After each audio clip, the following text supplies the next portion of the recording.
Futebol Clube, com Dimara Oliveira. Dimara, bom dia. Bom dia. Tudo bem? Tudo em paz? Tudo. Parodiando Abras e Galo. Vou te dizer. Tudo bueno por aí? Que coisa, hein? Ou Renan Oliveira, né? Que Já não decidiu ainda. Que coisa. Vou te dizer, Paulo Leite, a gente ainda comentava que na segunda etapa o Atlético estava rendendo mais, né? A gente não entende se por uma questão de concentração, o Dorival chegou a levantar essa hipótese que o time estava entrando muito desconcentrado na primeira etapa e que na segunda ele ainda conseguia uma solução melhor. Ou se por causa da situação física, porque na verdade a gente sabe que as equipes do interior, por formação, por trabalho, elas costumam render menos fisicamente numa segunda etapa. Então o Atlético se aproveitava também dessa situação. Ontem nem isso o Atlético conseguiu fazer, né? O Atlético fez realmente uma partida horrorosa em todos os sentidos. As tentativas do Dorival em buscar uma nova formação tática para a equipe foram, sem dúvida nenhuma, uma grande decepção. O Richarlison pela lateral, que ele vinha rendendo, não rendeu. Né? A passagem dos volantes para a defesa deixou a defesa o tempo inteiro desguarnecida. Em termos ofensivos, o Atlético não apresentou nada de novo. Para a gente não dizer que foi tudo tão ruim, você teve o Bernardo, o garoto, que entrou com uma personalidade fantástica, improvisado na lateral, ele é um meia, e conseguiu, talvez, dar à torcida uma expectativa, né? O próprio Dorival disse que ele surpreendeu até a própria comissão técnica que trabalha com ele todos os dias. E talvez para a gente dizer que não foi tudo tão ruim, teve a participação do Bernardo numa situação melhor. O único destaque positivo, então? Acredito que sim. Que coisa claro que a gente tem a questão do Ricardo Bueno que marcou o gol, mas vou te dizer, para um que ele marca, tem 300 mil jogadas que não acontecem, né? O Renan, pelo meio, continua numa situação. O Renan, eu não sei, a impressão que a gente tem é que ele precisa ter um pouco, vamos dizer assim, mais de vontade, né, de sangue, de mostrar alguma situação em que você veja assim, olha, eu quero ficar com a responsabilidade dessa camisa mesmo, eu quero ser esse titular. Será que ele relaxou um pouco? Mas me parece que quando ele voltou da Bahia, ele voltou um pouco meio que imbuído desse propósito de ser o jogador que tivesse uma identificação com a camisa do Atlético, enfim. Parece que veio, mas não continuou, né? Eu não sei se é característica do jogador também, aí talvez o torcedor tenha que aprender a conviver com isso, ou a própria comissão técnica que trabalha com ele. Agora, certo é que a gente ouviu do Dorival no vestiário depois, né, na coletiva que ele costuma dar, na verdade na sala de imprensa, que especificamente perguntado até pelo Fábio Pinel sobre Ricardo Bueno e Renan Oliveira, que foram os jogadores talvez mais questionados de ontem. O Atlético saiu de campo vaiado, é bom que se diga isso, né, na Arena Jacaré, ou seja, a torcida, né, que é aquela história do jogar junto, do aceitar as modificações, do entender que a equipe ainda está buscando seu melhor padrão de jogo. Ontem perdeu a paciência mesmo. E perguntado especificamente sobre o Ricardo Bueno e sobre o Renan Oliveira, ele disse que eles continuarão tendo a sequência de jogos no Atlético. Então, o Ricardo Bueno dentro do que ele havia dito, e o Renan porque ele acha que nunca o Renan teve essa sequência efetiva no Atlético. Então, né, ao mesmo tempo que eu achei ontem controverso o que ele disse com relação às laterais. É óbvio que a gente sabe que ele tem os laterais mesmo contundidos hoje, que ele teria só o Leandro efetivamente da posição. Mas ele disse o seguinte, olha, quem me mostrar que tem condição de ser o titular pela lateral vai ficar. Aí eu falei, mas e os que não estão mostrando lá na frente que não tem condição, aí eles ficam também. Então, quer dizer, foi controverso essa situação do Dorival. E ele disse entender perfeitamente a posição da torcida ontem, né? Mas que ele continua agindo com muita tranquilidade nessa questão do estar mexendo na equipe, do estar tentando mudar o seu padrão de jogo, porque na verdade é o que ele tem mesmo hoje.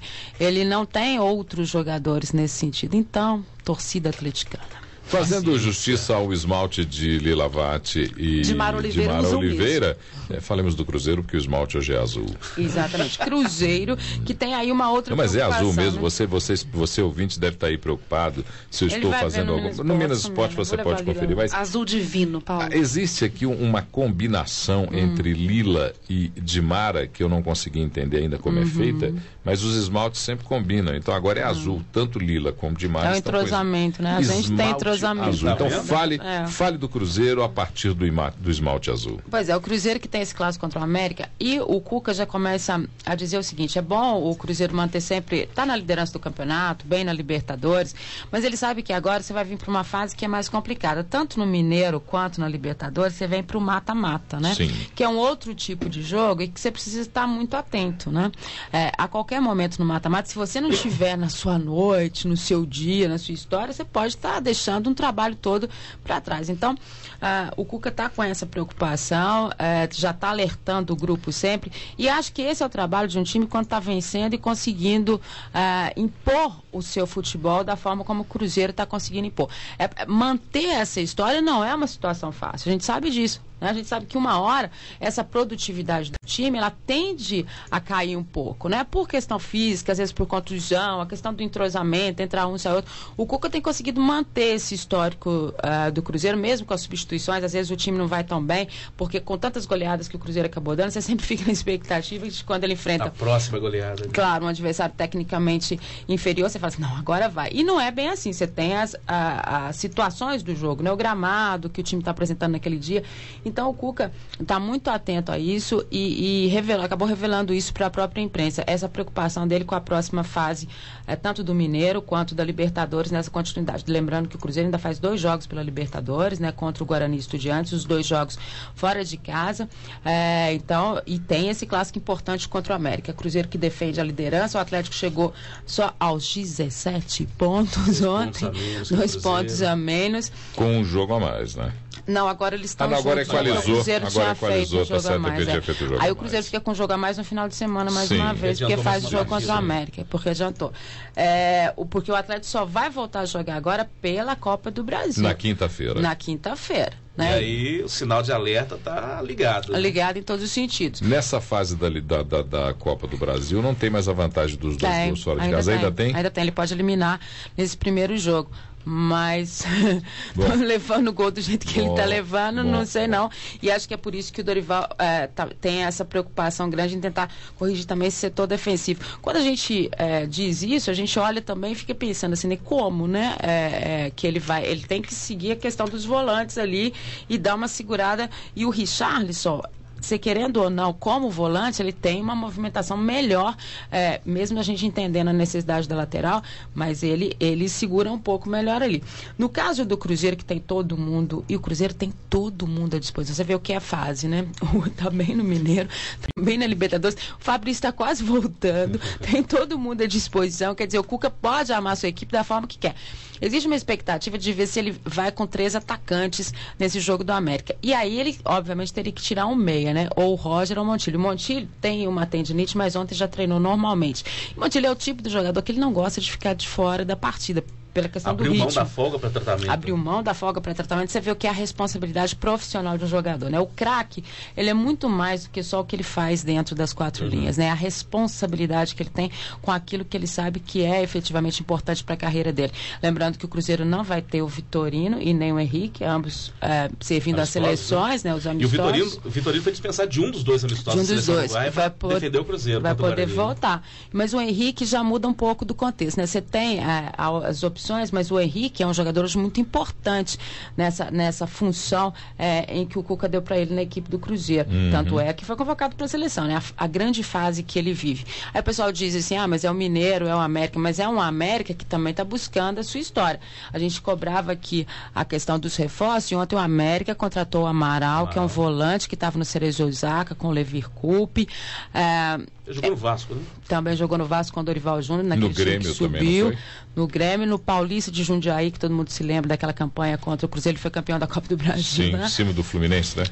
E ele é um jogador experiente, 27 anos, já faz parte daquela história que a gente dizia, olha, pode confiar que o Marcos Salum disse que vai qualificar esse time, claro que dentro de uma filosofia menor, né? Porque o América tem dificuldades na questão financeira em relação a outras equipes mais bem posicionadas já em termos de Série A, mas que ele ia buscar esses jogadores que tivessem essa condição. E acho que o Amaral está fazendo parte já desse pessoal. Ô, moça do bracelete dourado, estou perguntando isso porque ela está com o bracelete dourado lindo hoje, Edmar Oliveira. Moça do bracelete dourado, responda-me com muita clareza. E essa briga pelos direitos de transmissão? Aonde iremos parar? Porque parece que agora temos um leilão. Seria bom que fosse feito mesmo um leilão público e aberto para que todos pudéssemos entender. Porque nós não sabemos hoje, o Clube dos 13 não tem mais 13. Tem 15. Agora tem Mas dois. tem uma procuração de quem estava lá. Tem né? dois que jogam do lado de fora. Os dois times de maior torcida no país estão jogando do lado de fora, recebendo proposta de todos os lados, né? Transformando a. Deram um descarte no São Paulo. Não, transformando o direito de transmissão numa barganha mais próxima de um bordel, de um lupanar. Na verdade, a gente não está vendo uma negociação como a gente esperava que acontecesse. Né? Não existe isso. E mais do que isso, né? Essa história do Clube dos 13 agora tem uma procuração de todo mundo que dá ele o direito de fechar a situação, quer dizer, talvez por isso que eles estivessem tão tranquilos. Né? Muita gente dizia assim, mas o Calil até agora não se posicionou, né? O Calil que foi um dos líderes nessa questão das modificações aí do Clube dos 13, dessa questão das novas propostas, talvez por isso que ele não tivesse manifestado, soubesse exatamente dessa questão, dessa procuração que desse aos clubes, que desse ao Clube dos 13 o direito de estar negociando pelos outros. Então, olha, eu acho que a gente está vivendo muitos capítulos, a gente sabe que o torcedor sempre cobra da gente que a gente aponte a opinião, então vamos fazer o seguinte, né? Vamos esperar, vamos ver até onde que eles vão. Né? E vamos nos preocupar aí com o Campeonato Brasileiro desse ano, que apresenta para a Arena do Jacaré, às vezes, 2 jogos, né? De Cruzeiro e Atlético. Aí vamos ver como é que a gente vai resolver, né?